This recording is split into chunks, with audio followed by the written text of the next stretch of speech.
Hi friends, myself Ramadhu Hiller and on today topic is trial balance. Normally 11th standard में time to time आपके chapters cover होते गए और time to time एक new concept और new technique और new method के साथ एक ट्रायल बैलेंस आपको सॉल्व करेंगे. तो today I will discuss with you trial balance. So firstly, what is the trial balance? What is the main mean of trial balance? What about trial balance? Normally trial balance होता क्या है? Trial balance is the backbone of accounting process. Trial balance accounting process की backbone होती है. Accounting process में पहले आप journal पास करते हैं, उसके बाद लेज़र आप बनाते हैं, लेज़र के बाद आप ट्रायल बैलेंस करते हैं. तो जर्नल और लेज़र जो बनाए हैं उनको जो समराइज आप करेंगे वो ट्रायल बैलेंस में करेंगे. इसके बाद ट्रायल बैलेंस जब आपके पास आ जाएगा तो नेक्स्ट स्टेप आप ट्रेडिंग अकाउंट बनाएंगे, फिर प्रॉफिट एंड लॉस अकाउंट बनाएंगे, profit and loss appropriation account बनाएंगे, देन बैलेंस शीट बनाएंगे. These are the main conceptual of accounting process. तो बैकबोन का काम करते हैं as per the condition of book is trial balance. A trial balance is a statement. Trial balance is a statement prepared with the debit and credit balances of the ledger account to test the arithmetically accuracy of the books. Normally इसमें क्या होता है कि अर्थमेटिकली accuracy जो आपकी face की जाती हैं उसको रेक्टिफाई करने के लिए जो शीट बनाई जाती है वो आपका ट्रायल बैलेंस होता है. अब इसमें what about method of trial balance. So method of trial balance divide by 3 part and first part is total method, second balance method and third total and balance method. Normally total and balance method हम लोग use नहीं करते क्योंकि बहुत ज़्यादा lengthy और hectic हो जाता है. तो हम जो फेस करेंगे वो टोटल और बैलेंस मेथड करेंगे. अब what is keys how to maintain the trial balance. So keys are debit and credit, and debit keys is asset, drawings, debtor, expenses and losses.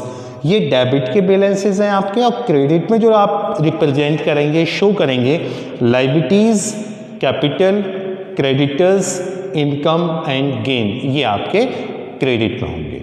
अब बात चलती है कि ट्रायल बैलेंस किस फॉर्मेटिंग सिस्टम से बनाया जाता है, कैसे बनाया जाता है, फॉर्मेट क्या होता है. तो ट्रायल बैलेंस में आप हेड ऑफ अकाउंट्स लिखेंगे या फिर नेम ऑफ अकाउंट भी ब्लॉक बना सकते हैं. लेजर फोलियो आपका हो गया, डेबिट बैलेंस हो गया और क्रेडिट बैलेंस हो गया. अब जो ये कीज हैं इनको यहाँ किस तरीके से शो करनी है ये देखिएगा. जैसे कि यहाँ पर एसेट है तो यहाँ लिखेंगे आप टू एसेट. अब एसेट में आपके पास कैश भी हो सकता है, मशीनरी भी हो सकती है, फर्नीचर भी हो सकता है. ये कुछ एसेट हैं जो आपके डेबिट में रिप्रेजेंट की जाती हैं. इसके बाद है आपका डेटर या ड्राइंग. ड्राइंग जो होता है आपका, ये डियर आपका पर्सनल एक्सपेंसेस होता है. पर्सनल एक्सपेंसेस जो आप डेबिट में शो करते हैं. इसके बाद नेक्स्ट आ गया आपका डेटर. तो what about debtor. Suppose that goods sold to Ram, तो आप यहाँ पर नाम राम का लिखेंगे और अमाउंट डेबिट में आएगी. इसके बाद एक्सपेंसेस आ जाएंगे डियर.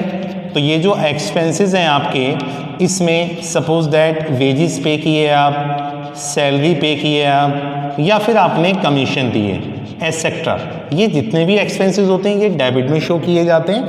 इसके बाद लॉसेस आ जाते हैं आपके. लॉस में आपका मान लीजिए लॉस बाय फायर है, लॉस बाय फायर है या फिर लॉस बाय थेफ्ट है, ये आपके डेबिट में होंगे. तो ये डेबिट बैलेंस नॉर्मली शो करेंगे.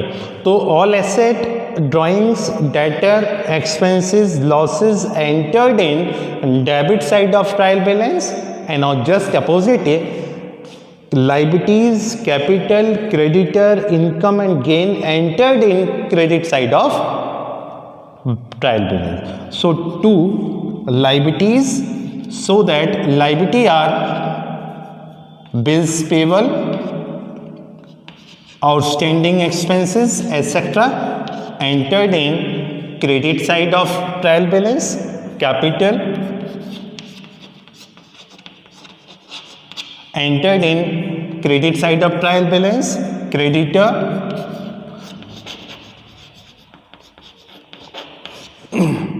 गुड्स परचेज फ्रॉम हरी, तो ये हरी का नाम आने के बाद आप यहां पर शो करेंगे। इसके बाद इनकम है, इनकम में हो सकता है आपके पास इंटरेस्ट रिसीव्ड, आपके पास कमीशन रिसीव्ड आपके पास है, क्रेडिट में आ जाएंगे। ठीक है, इसके बाद जब आप टोटल करते हैं तो टोटल यहां लिखेंगे आप टोटल, तो टोटल में जो डेबिट का बैलेंस होगा वही आपका क्रेडिट का बैलेंस होगा। यदि ये बैलेंस आपके इक्वल आते हैं तो आपका ट्रायल बैलेंस आपका सही होता है, अदरवाइज यहाँ कहीं ना कहीं आपकी प्रॉब्लम आती है। तो इस तरीके से एसेट ड्राइंग डेटर एक्सपेंसेस और losses entered in debit side of trial balance and liability capital creditor income and gain entered in credit side of trial balance. तो इस तरीके से ये डेबिट और क्रेडिट बैलेंस को यहाँ शो करने के बाद इसके टोटल को इक्वल किया जाता है और इस तरीके से ये आपका ट्रायल बैलेंस प्रिपेयर किया जाता है। लेकिन आप ये देख लें कि ट्रायल बैलेंस किस मेथड से आप यूज़ कर रहे हैं। मान लीजिए आपने टोटल मेथड से यदि ट्रायल बैलेंस को प्रिपेयर करना है तो डी सबसे पहले आपको जर्नल पास करना होगा, फिर इसके बाद लेज़र बनाना होगा। लेज़र बनाने के बाद जितने भी लेज़र आप बना रहे हैं उनके डेबिट के टोटल और क्रेडिट के टोटल आप करेंगे। ये हो सकता है कि किसी किसी लेज़र में डेबिट बैलेंस और क्रेडिट बैलेंस दोनों होंगे, तो आप करेंगे क्या है, मान लीजिए यहाँ पर आपका डेटर है तो आप लिखेंगे टू डेटर, तो डेबिट बैलेंस भी है तो यहाँ भी लिखेंगे और क्रेडिट बैलेंस भी है तो यहाँ लिखेंगे। यानी कि कहना मतलब ये है यदि आप टोटल मेथड से आप इसको प्रिपेयर कर रहे हैं तो लेज़र के दोनों साइड के टोटल आपको करने पड़ेंगे और जिस साइड में बैलेंस गिवन होगा उसी साइड में आप नॉर्मली टोटल की बैलेंस को लिखेंगे। और यदि मान लीजिए आपका बैलेंस मेथड होता है तो नॉर्मली क्वेश्चन में टर्म के साथ आपका बैलेंस गिवन होता है, उसको डायरेक्टली आप यहाँ शो करते हैं, तो उसमें आपको ना तो जर्नल बनाने की जरूरत होती है ना ही लेज़र बनाने की जरूरत होती है। टोटल मेथड में पहले आप जर्नल पास करेंगे, फिर आप लेज़र बनाएंगे, लेज़र बनाने के बाद आप ट्रायल बैलेंस करेंगे, लेकिन बैलेंस मेथड में डायरेक्टली आप जर्नल बनाएंगे। अब रही बात यहाँ पर थर्ड मेथड की, टोटल एंड बैलेंस मेथड, तो डियर यहाँ पर आपको जर्नल भी बनाना है, लेज़र भी बनाना है और फिर उसके साथ ये जो फॉर्मेट है थोड़ा चेंज हो जाएगा। चेंज होने जाने के बाद क्या होगा कि हेड ऑफ अकाउंट यानी कि नेम ऑफ अकाउंट आ जाएगा, LF आ जाएगा, फिर ये जो डेबिट बैलेंस और क्रेडिट बैलेंस है इसको एक बार रिपीट करना होगा। जैसे 2 कॉलम आपके हो गए तो यह हो गया बैलेंस मेथड, इसी को जब आप रिपीट करेंगे तो वो हो जाएगा आपका टोटल मेथड। तो ये बहुत ही ज़्यादा लेंथी और हैट्रिक आता है, नॉर्मली ये क्वेश्चन पेपर में आता नहीं है, बट कंडीशन है, मेथड है, इसलिए मेरे को बताना बहुत ज़रूरी था। तो ये रहा आपका ट्रायल बैलेंस। आई होप ये आपका क्लियर हो गया होगा। तो अब न्यू वीडियो और न्यू टेक्निक और न्यू चैप्टर के साथ मिलते हैं। Thank you and have a nice day.